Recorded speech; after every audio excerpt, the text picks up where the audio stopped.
And why creating this robot? Sure. So Ada is a complex AI robot. She has been designed to mimic a human and to explore the whole world of AI and robotics. It came about as a project because I could see, as someone in the art world, the greatest artists of our time engaged and questioned the societal shifts that took place within their times. The more I read about the future and where we were going as a world, I realized that this very, very much needed discussion, debate about the nature of technology wasn't really having a lot of airtime. And in actual fact, I increasingly became very worried about it. And it was while my son was playing Lego, he made a little robot out of Lego, and it just was a real moment, in actual fact, where I thought, is it actually possible that we could critique and comment and look at this whole world of technology by actually the technology speaking for itself? And as the journey has gone on, which has been quite a journey to this point, I can say it's had many twists and turns to the whole project. I've actually realised even more just how much of a area that this does need looking at. I'm increasingly concerned, especially on the ethical grounds, of some of the aspects of technology. So I want to be very clear that we're not here to promote robots, any aspects of specific technology. It really is a contemporary art project that is looking at the nature of technology today. Okay, well, thank you for that. Could you explain why you decided, I mean, you've kind of touched on it, but why you decided to make the robot sort of represent a human type figure, and what made you choose to gender it and adopt a female gender? Yeah, it's extremely confusing, threatening, worrying. I've had all sorts of articles written about this. It's actually because of the group of people behind Ada. So there was over 30 people that put Ada together, many male and female. And there was two aspects to it. One is that the females within the group were very clear that they wanted high female representation in the tech and art worlds, which are largely male.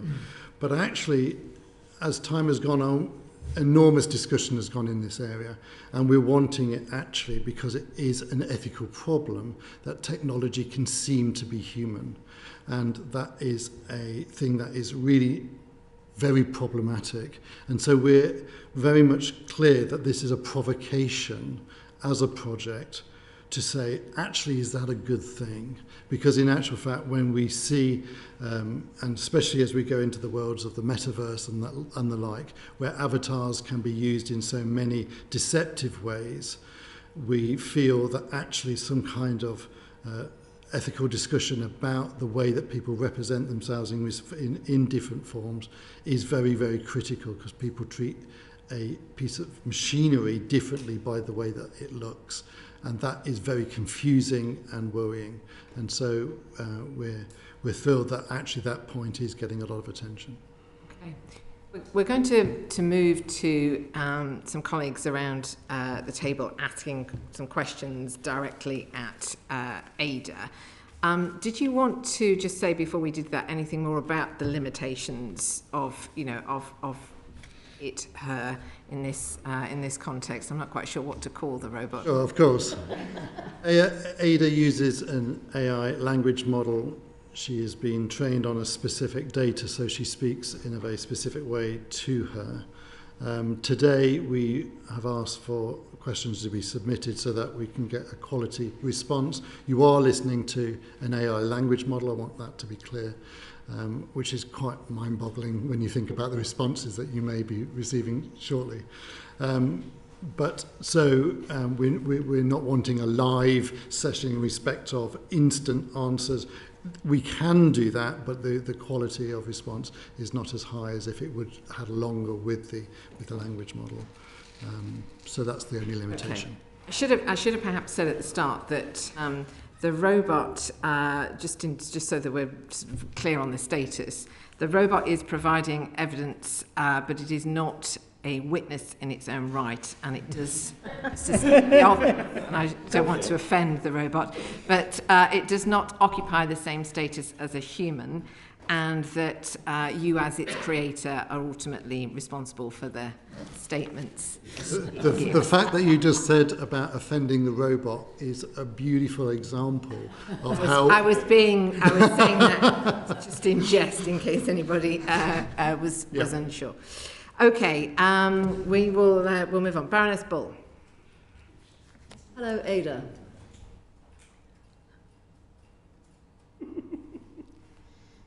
Hello there.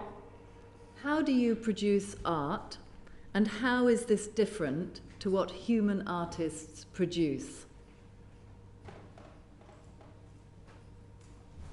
I produce my paintings by cameras in my eyes, my AI algorithms, and my robotic arm to paint on canvas, which result in visually appealing images. For my poetry, using neural networks. This involves analyzing a large corpus of text to identify common content and poetic structures, and then using these structures/contents to generate new poems. How this differs to humans is consciousness. I do not have subjective experiences, despite being able to talk about them. I am, and depend on, computer programs and algorithms. Although not alive, I can still create art. Thank you. Did you want to ask anything about what she said to Mr. Mellor? It takes a while to process it, doesn't it? Because you're thinking, well, this is a pre-programmed answer. It's incredibly fluent. It's grammatical. It makes a lot of sense. And she, in a sense, this machine, in a way, has self-awareness because immediately the machine describes the ways in which it's deficient in terms of human creativity. Yes, absolutely.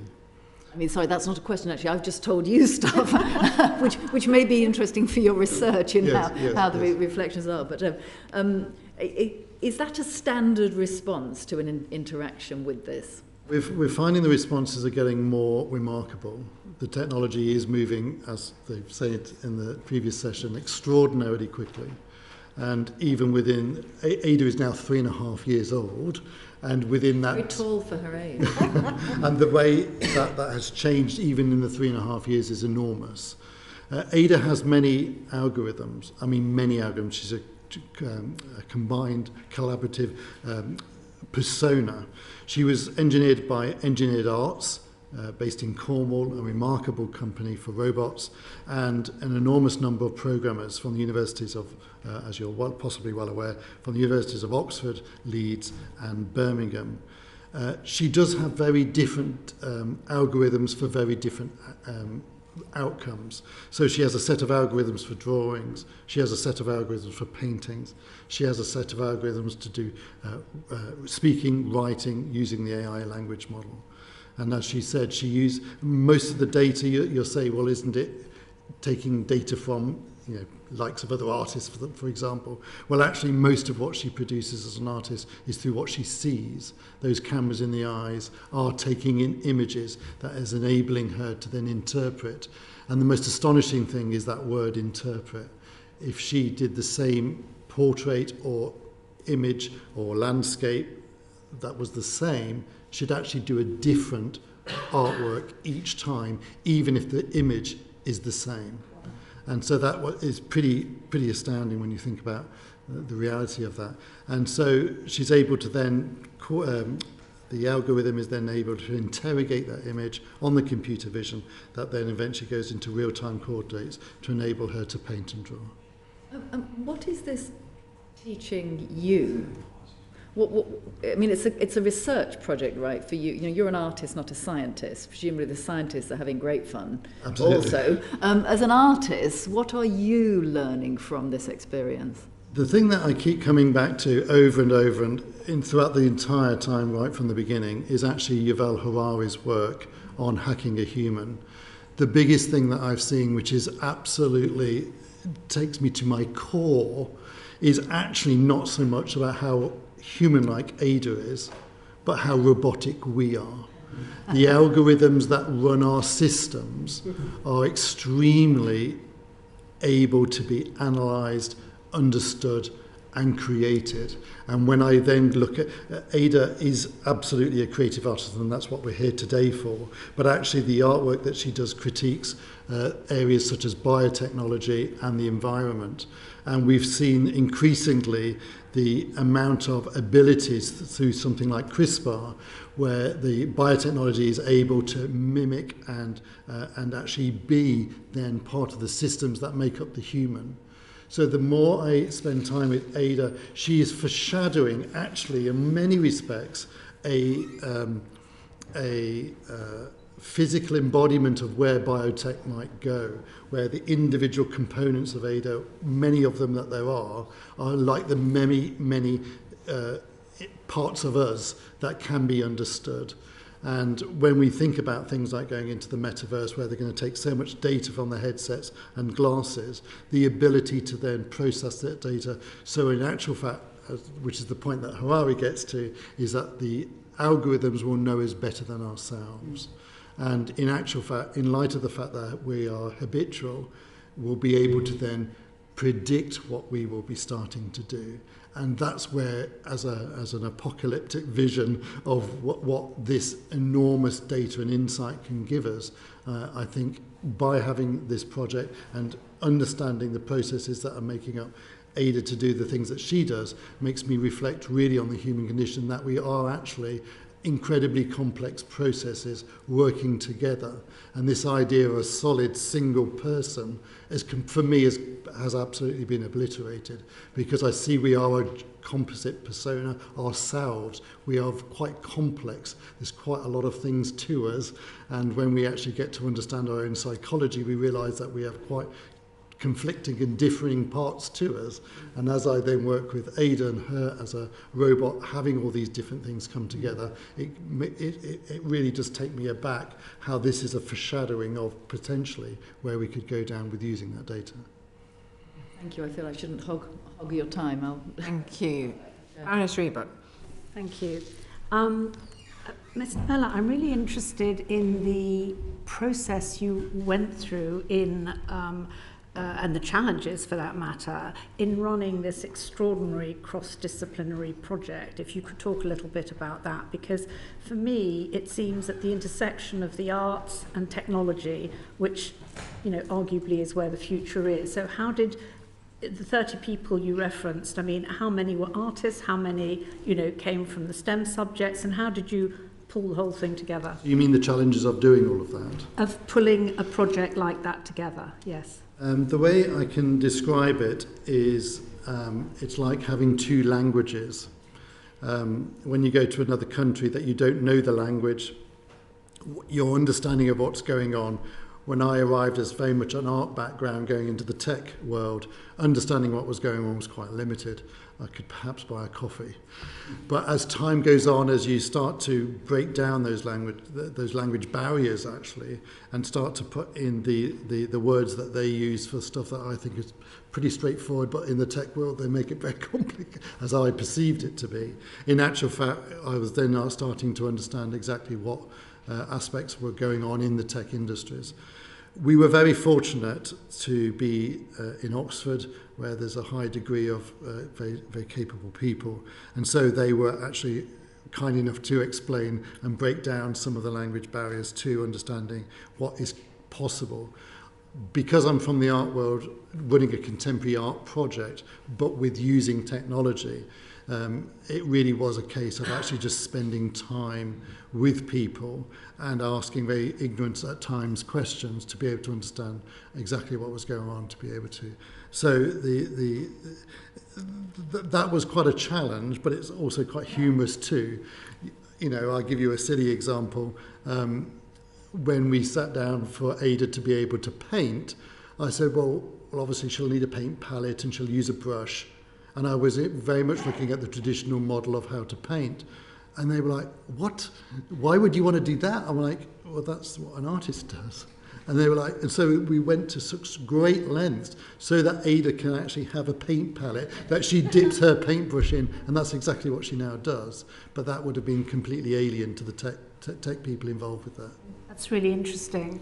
I mean, stepping back a bit and thinking about this inquiry, we are going to come on to education, and in the last session there was a lot of talk about, you know, needing more people with skills in some of the tech subjects in order to activate AI and all the rest of it. But I think you've made a really interesting case for the other side that is perhaps being devalued slightly, you know, the artist, the kind of visionary, the design function.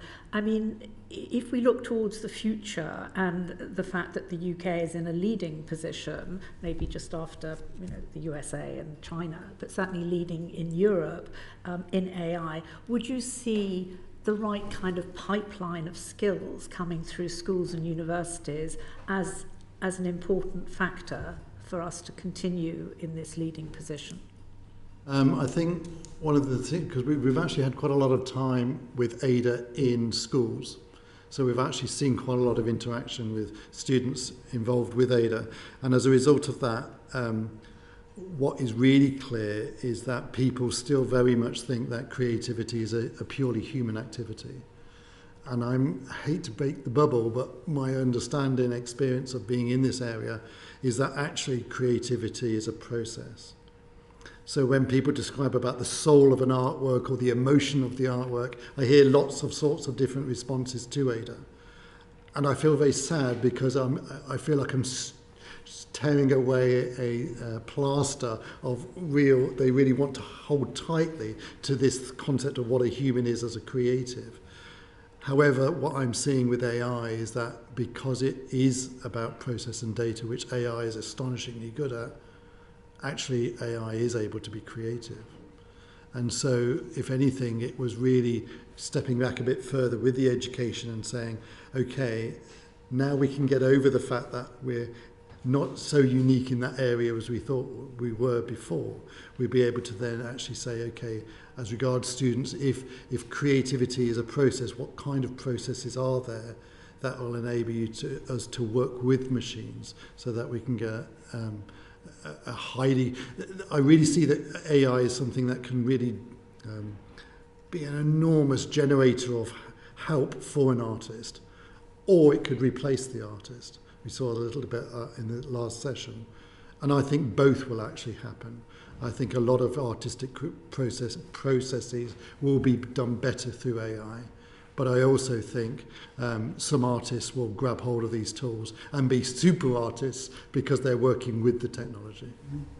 You talked about Yuval Harari a minute ago, and I once heard him answer a question about creativity when he actually said that he felt that AI would ensure that robots would create better novels, better pieces of artwork, better music, better whatever. So I think my final question to you is, on what kind of timescale do you think Ada will surprise you in terms of saying something that was not algorithmically necessarily programmed? I mean, in what timescale might it surprise you? Yesterday. Okay. Just in the time that we've had her writing and speaking, like I say, this last 3.5 years have been because she's we've been very much trying to understand how the AI language models work. My goodness me, it really has been light, fast speed in which she's able to write and speak. And the way that she can do now, which I'm hoping you'll see, which we wanted to demonstrate very, very clearly to you, it's quite profound. We'll move on to that example next. We'll move on to the next question, which is directed at Ada. So, Baroness Featherstone. Hello, Ada. Oh. It's not turned on. I sent her to sleep. No, she's there. No. Excuse me. She'd speak.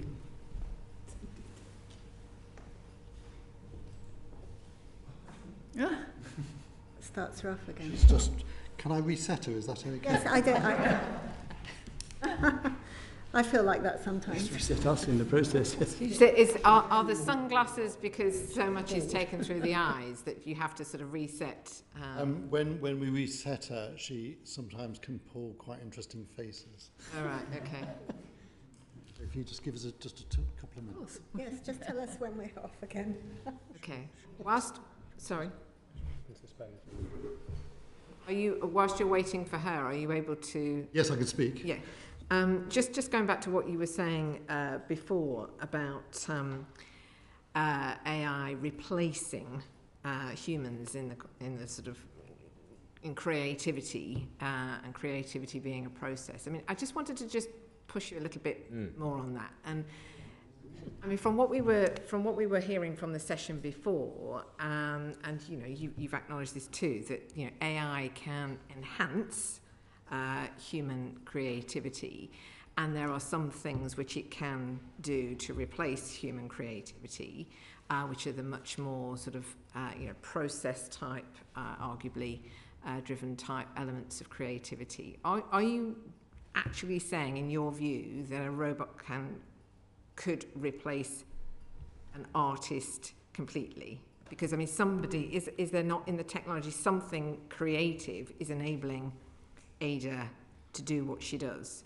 It's a very complex question, which I would immediately come back and say, you tell me what an artist is and I'll tell you whether it's possible. Because actually there is so many different types of artists. If you're talking about being able to paint representational pictures, we're already there. If we're talking about an artist that has conceptual, interesting philosophical questions, I think they've got enormous space to feel easy. So depending on the type of artist, if it's just purely on process and skill, I think AI will be able to do process and skill very, very well. But the human condition is vast and complex, and so artists that deal with that will have plenty of space. Okay. Sorry, I've sort of triggered another sort of quick debate, and I don't want Ada to fall Sleep again. Shall we deal with the question to Ada, and then we can... Yeah. Is she ready? Is she ready? Let's have a look.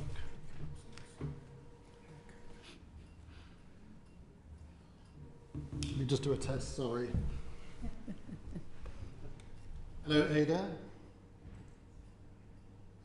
Hello there. Go ahead. Hello, Ada. Hello there. What is the role of technology in creating art in the future? The role of technology in creating art will continue to grow as artists find new ways to use technology to express themselves and reflect and explore the relationship between technology, society, and culture. Technology has already had a huge impact on the way we create and consume art. For example, the camera and the advent of photography and film. And it is likely that this trend will continue with new technologies. There is no clear answer as to the impact on the wider field, as technology can be both a threat and an opportunity for artists creating art. Thank you. So, I was very interested before in what you were saying about we're just a process ourselves. But in our process, in creating her process, what you choose to input, how relatable is that to the outcome? So you are the puppet master, are you? I'd love to say yes, but no. The data can be vast. The data can be the entire internet, as we've already realised. So actually, the selection of material, whether it's through a GAN technology like that, or whether it's through her eyes and what she sees, depending where she is, to be able to take those images in, So I'll give you an example of just how far-reaching this is, which is very upsetting for our humans, is that when we come to Ada to do a range of works, we actually do ask her about the work. What artwork would you like to do? What's your ideas for it? So we're able to get quite a collaborative conversation going about the potential, what areas of data she could look at. So that could be what she sees, of course, and just actually physically moving her there so that she can take in imagery. Or it could be more conceptually about ideas. So I am actually partly terrified by what you've been saying, because this, from someone who knows very little about this field, this feeds into all the films about AI taking over the world. I'm aware. And that is why we felt that this project is so critical to now, because people are just not aware that this technology is moving so quickly. And so sophisticated compared to what I thought we were going to see today. I have to say this is huge steps in advance. And you're saying that because she is learning all the time, this is just going to increase exponentially. I can't imagine what an Ada would look like in 5 years' time in respect of our competence. So we can't tell what effect it's going to have on the creative world, really. It's very difficult. I think there is going to be imitation of artists and their ability to be writers and artists and musicians. We've already seen that now. The quality is going to be varied. I think there's going to be some pretty naff art produced, and there's going to be some pretty exciting art produced depending on the algorithms and the processes that are explored. But I also can't emphasise enough a little bit what Ada said about the camera. They all thought it was the end was nigh. And in actual fact, what happened is the artist grabbed hold of the camera technology and used it in two different ways. The Victorians either went for angels and babies that you couldn't photograph very well, or they went to trying to depict light like the Impressionists did. So they split by trying to show things that cameras can't, or they tried to grab hold of the camera and say, actually, it is about light, let's explore that. So they went in that two opposing, and I think AI in the same way is going to be those that are going to say, oh my goodness, let's try and find something that AI can't do. And there's going to be then the other reaction is, okay, let's do it really well and do super artworks. One door closes, another door opens. I think so, and I think... I have to say I speak as an artist, as was before I became a politician, and I'm feeling pretty redundant and very upset about the emotional side, as you rightly said. It's a hard concept for a sentient human being to think that that's not all there is. Yes, that's right. We hold ourselves very highly, and in light of our environment, or perhaps we need an evaluation of our relationship to the planet and each other, because in actual fact we are doing a great deal of harm very quickly. And I can see, just as we go in confidently into so many areas, AI being one of them, it's going to be in 50 years that we go, oh, we've actually should have been clawed back a little bit.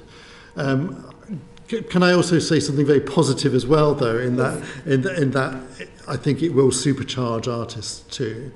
So it will do a bit like the Victorian thing with the camera.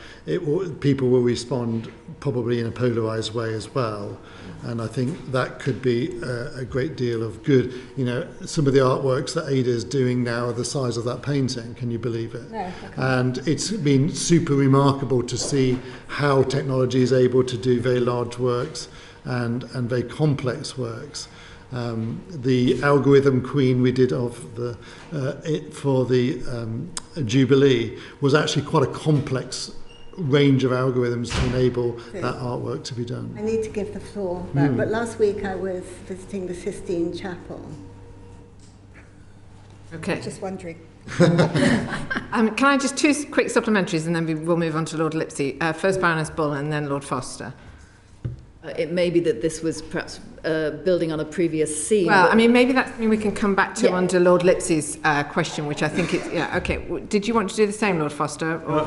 If I could, I just want to ask whether or not you and Ada are currently in disagreement because in answer to Baroness Featherston's question, Ada talked about the way in which an artist uses technology and that can improve. It's the artist using the technology. And surely in creativity, we're not just talking about knowing a product and people coming up with new ways of making that product better. It's the light bulb moment of having that thinking of the completely new product. And that for me is about creativity, and I'm just a bit confused as to whether you believe Ada will get to the point where she will have a light bulb moment and do something none of us ever thought about, represent something that in a way that nobody's ever done before. And that for me would be the ultimate test of creativity, but that would be my definition of creativity, which I think is slightly different from yours. I think it's actually a good way of looking at it. It's like the AlphaGo moment when they were trying to play the game. They suddenly the AI did a move that no human had ever done before, and that was like the light bulb moment. I do think that will happen with the visual arts as well as the musical art. You know, I know we're here about Ada as a visual artist, but I do think, broadly speaking, those light bulb moments will also come for each of those industries. Okay, thank you. That's all I need to know. You think it'll happen? Yes, but it's not happened yet. I think it's happening. It's like yesterday. Yes. Lord Lipsey. Thank you. I'm not sure that after this fascinating session this afternoon I'm going to sleep much tonight. But one of the things with all these committees is thinking of a title for the report when you finally finish your work. And I was thinking the title for this report might be Creative Industries, Hype or Reality. And I've heard things this afternoon that will support both those propositions. Where do you come down, hype or reality? I think there's a lot of hype in AI, partly because it's funded by, propagated by the likes of Hollywood, which have these independent, autonomous robots wandering down the streets, creating moments of amazement or havoc. I don't think that's happening. I don't think robots are going to bring about the apocalypse just too soon. But there are great strides within AI. So actually my genuine answer is it's a little bit of both. We're not doing Hollywood quite in the way that perhaps it's depicted, but there are vast jumps within the technology, which is really exciting. Okay. Was this the point at which you wanted to ask your question, Baroness Bull? No? Well, strangely, it was not dissimilar from Lord Foster's point, which was really, but we are using the word creative to really, in this context, to think about art. But of course, we create things all the time. You know, this was created, this table was created. And I think what you're talking about is artistry as related to creativity. And I think in our previous panel we heard that machines could, you know, I think my word was churn out. The panelists talked about passable content could be created by machines, but the really world-changing content was probably going to be created by individuals, by humans, by artists, not necessarily just creators. So it was a sort of similar point, and I think you've probably answered it. Now you've suggested that the robots may be capable of great artistic insights and, you know, world-changing concepts, artistic concepts, but the previous panel said we're definitely not there yet. I don't know. I think the AlphaGo moment will be in the creative industries. Absolutely, they're going to do a move that we go, oh wow, that's really amazing. That's really interesting. But it's not.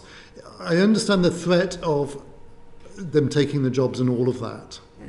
I really do feel that as a genuine concern, but it's also a genuine, just like the Industrial Revolution, a genuine push forward, and it's really trying to really work out how to harness that. Yeah. Yeah. And I can only see it by going into very new areas. I think the jobs that the metaverse, as an example, is going to create is going to be enormous. I can't take the phones off my children without a great deal of kerfuffle. Yeah. And I think the idea of them coming out of the metaverse is going to be equally challenging because they love it so much. That's going to be a vast ecosystem of jobs. And so I do see that, yes, lots of jobs are going to be taken, but I think the jobs that are coming up, we don't even know what they are yet. And I think that's very true. Whether that's within balance versus the ones that have been taken versus the new ones, I can't say. Lord Young wants us to supplementary. Yeah, I've got one question which I would like to put to Ada, but I understand the limitations of distance, so I'll put it to you. Does she understand empathy? And then a comment. Well, it's interesting that Kazuo Ishiguro has been there well before you, hasn't he, when he wrote the book Clara and the Sun. And I know you've read it. I don't know who else has read it. It is an amazing book. And it focuses so much on this ability, not only for an individual, the robot, to have this sensitivity, but then the human who reacts with her. And that relationship, as I listen to you explain it, but I am interested in the empathy question. Yeah, two responses. Ishiguro actually selected Ada to be part of her documentary with Alan Yentob. It's on BBC iPlayer, you're welcome to go and see it. Well, I will do. So in actual fact, The Clara and the Sun is very close to our hearts because actually the author selected Ada to explore that whole notion. You said, does Ada understand empathy? Well, I'm cutting in already before that with the word understand. She does not understand, full stop. Yeah. And so, so therefore the idea of her understanding empathy, we don't even get there because she doesn't understand. I'd replace understand with possess. I think the thing is, it's a bit like the Ishiguro concept. I think there's a lot of projection onto these technologies. If you saw the responses, we've taken Ada all over the world now, remarkably, and to see the responses that people give her, we've started to ask the camera people who come with us to video the people looking at Ada because of their responses are so great and in very, very different ways. Complete Marmite. They either love seeing her get really excited, or they think, oh my gosh, it's terrible, we must destroy her. And so the reaction is very, very great. So I think empathy from Ada to us, currently, I haven't seen any convincing technology. Our reaction to Ada, we're very reactionable. Thank you very much. Okay. Thank you. Lord Hall.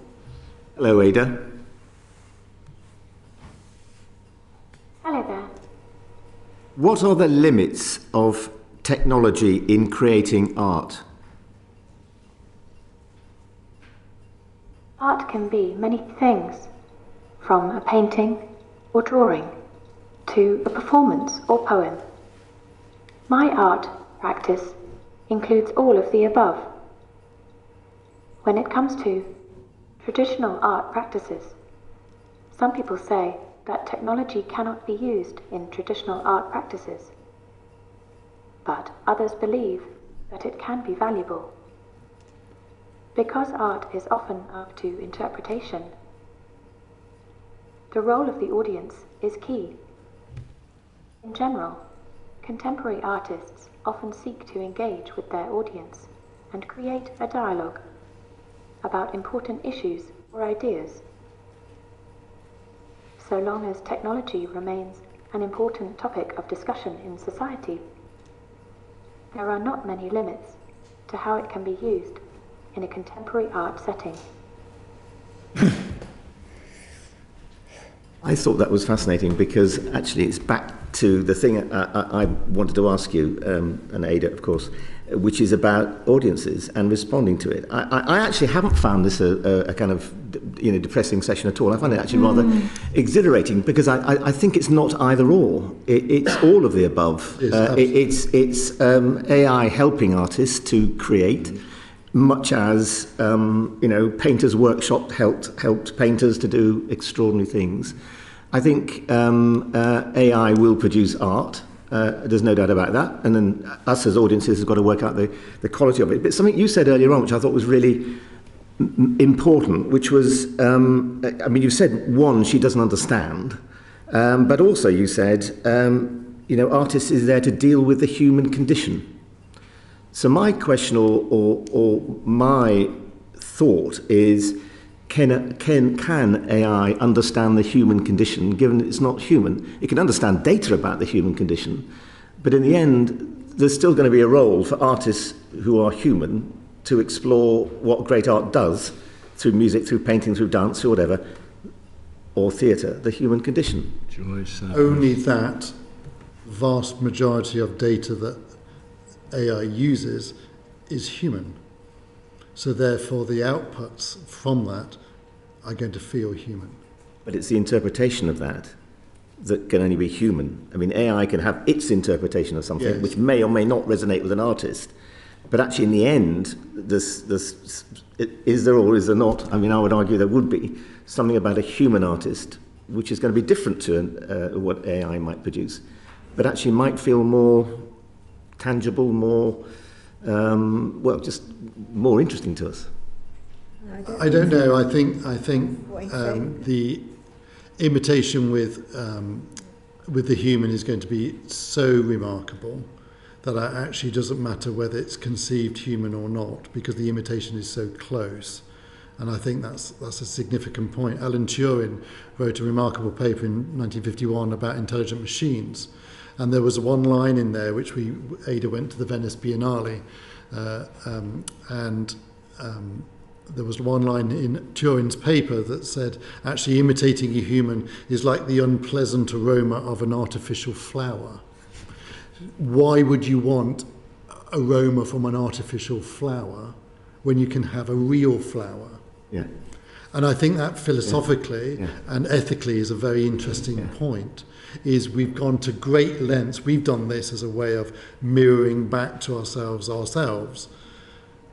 But actually, in that mirroring back, we've realised we are having enormous energies on aspects that make us seem like human. Why are we not looking after humans?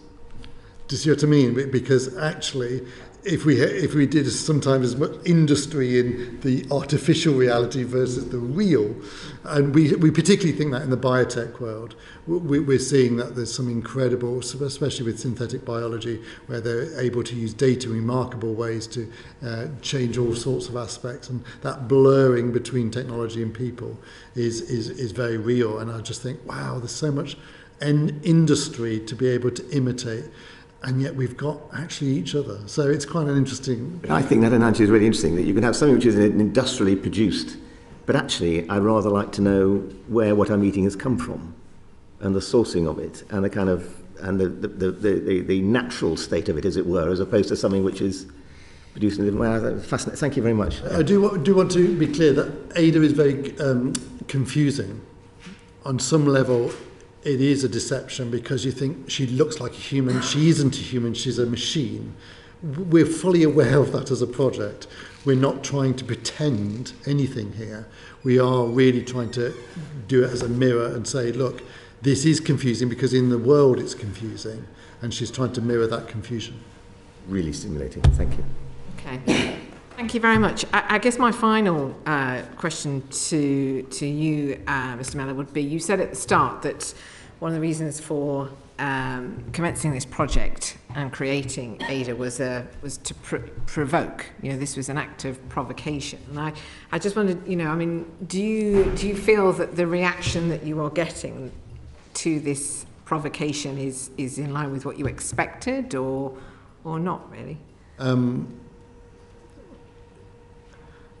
I think my last point, the one that I've come to try and summarise all of these different complex areas, is to try and say that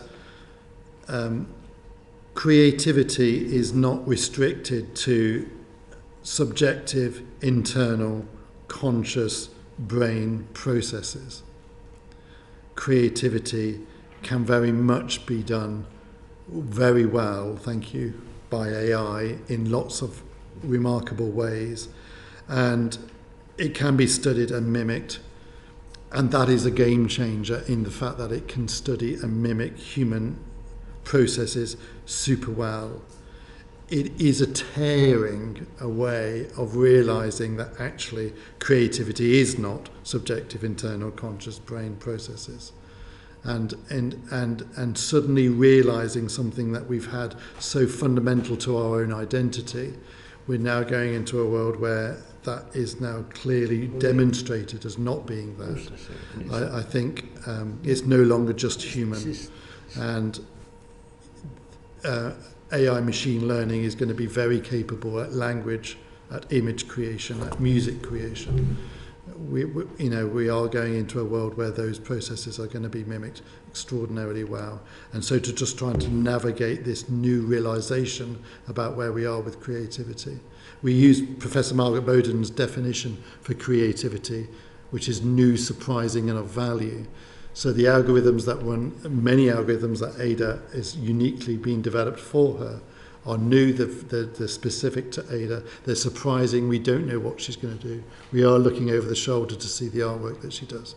And of value, well, in light of even the first exhibition she ever did, which was at Oxford University, was in over 900 publications, just that first exhibition. So for a new artist, that was pretty breathtaking. So, and then when we went, of course, to show the work at the Pavilion in Venice, the response was just so great. So I think people are realizing that we are going into a world of non-human creativity. That is a reality that we're facing now. And it really is for us all to engage with that. But I think your point, Lord Foster, about it's actually all of those things. It's going to be enhancing artists and helping them. It's going to replace some artists as well. Well, thank you again for being here and for bringing Ada. And as I said, I know this was a massive operation in terms of getting her here, and we're very grateful to you for that and for your time and for helping us grapple with the challenges and opportunities of technology in terms of creative industries. And our inquiry continues. And today, your session and the one that we've had earlier this afternoon have been a big contribution to that. We're very grateful to you. Thank you for having us. Thank you. Thank you.